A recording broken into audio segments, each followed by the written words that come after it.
Talagang nangyari kahit sa cellphone. Kasi walang CCTV sa loob.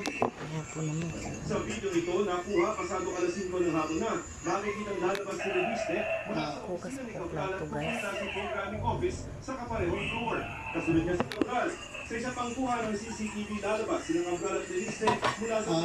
Yan yung pinost ni Reviste. Okay naman daw sila nag-uusap ni Cabral. Wala naman lang usapan na nangyari at sinamahan pa siya ni Cabral doon sa isang opisina doon. Kung saan, di ba, nakita natin sa picture na nagko-computer. Kinokopya yung files. Pinabasa na sa email niya. Programming office, si Reviste may hawak ng mga papel habang sila may ipinapaliwanag sa kanya si Cabral. Ito yung opisina ni dating DPWH Undersecretary Catalina Cabral. Okay, ito yung loob. Alright? Ito yung loob sa opisina. Ngayon, DPWH Central Office. Walang CCTV sa loob. okay. Walang CCTV sa loob, so hindi talaga nakuha kung ano nangyari sa akin. Kung meron sanang CCTV sa loob, nakita sana kung ano nangyari. Kung ano yung ginawa nito ni Kung Amlaw. Ayon sa mga staff na nakusap natin, ang hindi nakita sa CCTV ay yung mga naging aksyon ni Batangas Representative Leandro Reviste kung saan may hinahanap siya ng mga dokumento ni Cabral. Okay. So ito na. Pakinggan natin yung ilan sa staff ni Yusek Cabral. Kasi hindi nga nakakinggan yung pinagagawa nito ni Reviste kasi may hinahanap daw siya kay Cabral. At mga kababayan. Pagsahan, umunong nanguha si Reviste ng mga dokumento at Kasama kasi ng iman niya dyan. Kasama rin siya. Hindi niya ako nakita sa CCTV kasi wala naman CCTV sa loob. Pero ang sabi ko, pwersahang kumuha ng dokumento. Pwersahang kumopya. Gisa lang ang ituyuan. Panahon ni Bigong sila siya.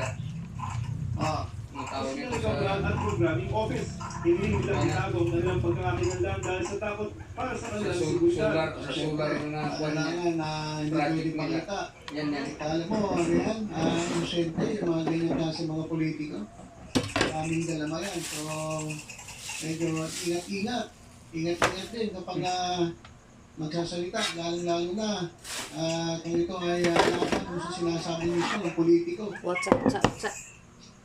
Ayon kay Kim, hindi niya tunay na pangalan, hinahanap ni Reviste kay Cabral ang mga proponent o pangalan ng mga mabubatas para sa mga proyektong nasa General Appropriations Act o GMA ng 2025. Iniwan ni Okay.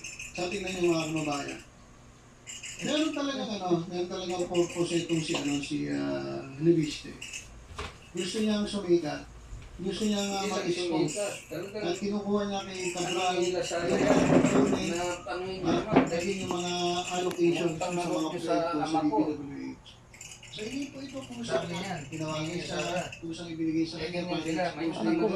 Talagang nagsarili siya. Pumunta siya noon para kumuha ng mga dokumento, sa pilitan kumuha ng dokumento, sa pilitan kumuha ng dokumento sa computer. Wala akong kontak na kung makikialam dyan, bahala.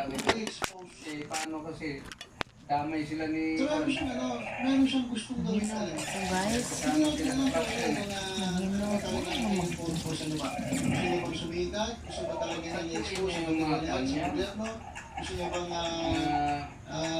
palawakin yung utak niyo. Gusto niya bang gumagpit sa mga nagawa niya yan. resista na hindi niya siguro kasundo? Hindi naman niya papahamak yung sarili niya. Kaso lang, involved siya kay... pero music hanap.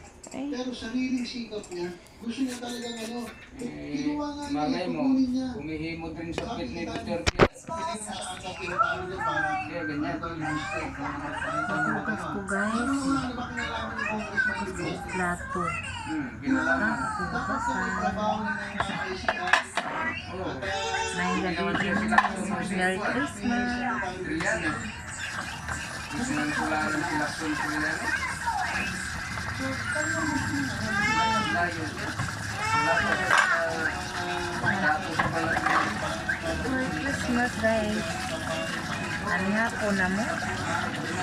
Sa yung sudan. Guys. Kanang nangka ha. Tuyuhan lang ba? Wala sa bumba. Bumba lang.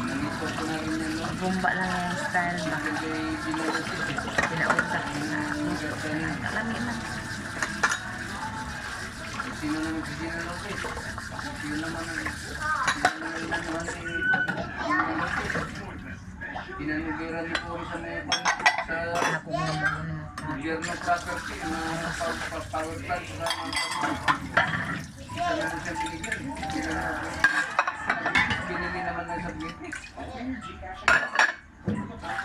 Yung mga hinanubera niya talaga na. Yan ang mga Lopez. Tay kuan guys. Tay anak babae.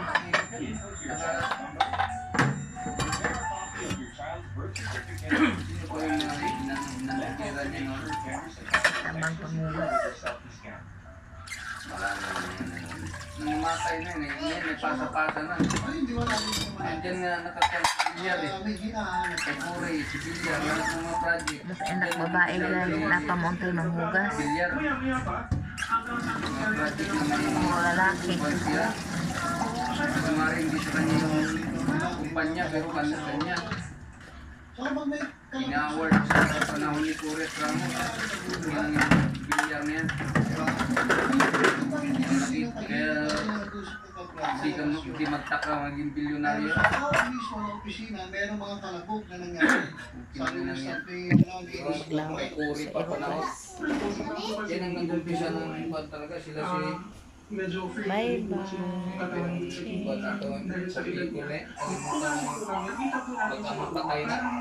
si Cory po, So bye-bye for today's hawak niyo po yung phone. Kasama pa yun sa social buhay. Videoan niyo po Ginagawa ko